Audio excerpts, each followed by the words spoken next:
Well, some sobering new poll numbers for the White House today. Quinnipiac University has President Obama's approval rating now at 44%.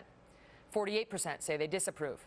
Those are his worst numbers yet in that poll. That's a theme we continue to see with several polls.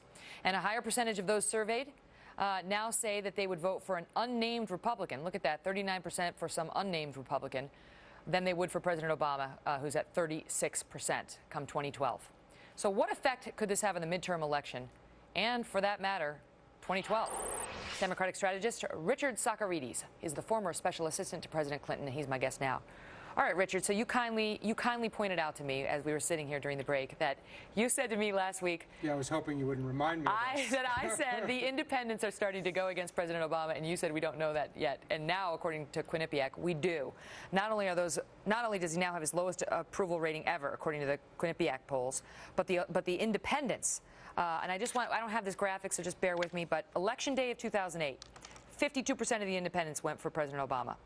July 2009, so 1 year ago, 52% of the independents liked President Obama. Today, 38%. He's gone down 14 points with the independents. You see a massive swing against him among the independents, and of Why? course, those are the people who decide these elections. It's a good question. I mean, clearly these are the worst numbers he's had so far. I think they're a reflection of the fact that these are very difficult economic times. It's a very hard time to govern. We're in the middle of two wars. The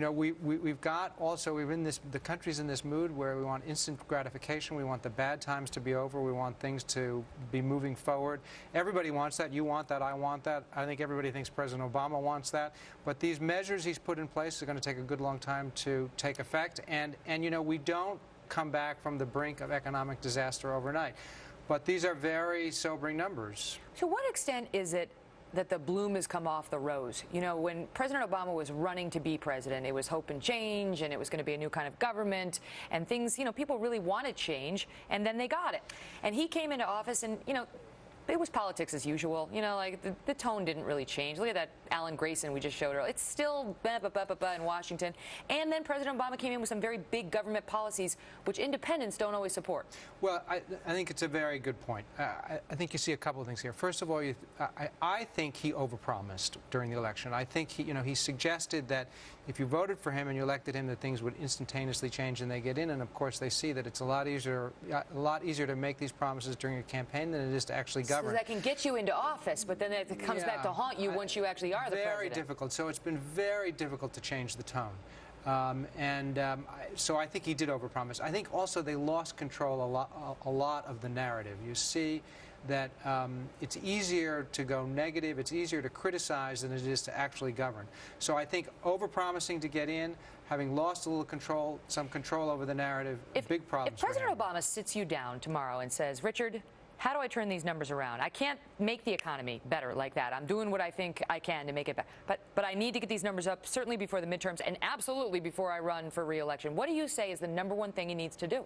Well, I think the first thing you say is not to panic. That we're 15 weeks away from the midterms. We're 2 years and 15 weeks away from his re-election. Don't panic. There's a lot of time. 15 weeks is a lifetime in politics. People don't really start to focus till after Labor Day. But you do get the sense now that he has to really connect with voters, has to really connect with average Americans quickly around some bigger issues. How does he do that? Because what the polls seem to be saying is that some of his victories, some of his legislative victories are actually hurting him. In particular, health care. That the public's still against it. The majority still wants it repealed, according to Rasmussen. The numbers are not going in the right direction for the White House on that. How does he convince a nation that didn't want this bill that they should love it and love him because of it? Well, we've talked about this before here. I worry less about that because I am still convinced that when a lot of this health care stuff starts to take effect and people see what the effects of this health care reform will be, that it will become more popular. I think it's this period now where we've got this uncertainty. But I think that, the good news for President Obama is that there are two presidents in modern American history who, in the middle of July, in their second year, their first term, who have had worse numbers. And they are, as you know, Bill Clinton and Ronald Reagan.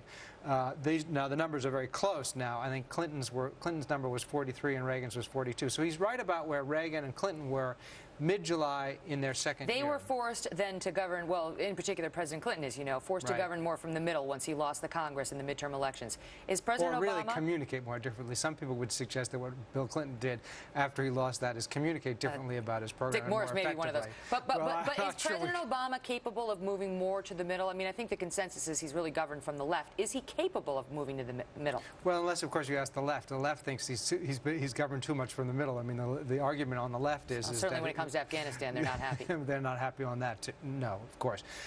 You know, he's capable of, I mean, he's a master politician.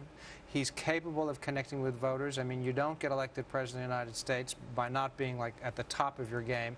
I think he can do it. I would not count him out. I would not count the Democrats out in the midterms, although it is looking very difficult for them to continue. So you agree with Robert Gibbs and not Nancy Pelosi on that? No, I agree that because we have Nancy Pelosi leading the House, that we were going to keep the House. This is the man who came on our set last week and said and agreed that you don't criticize Nancy.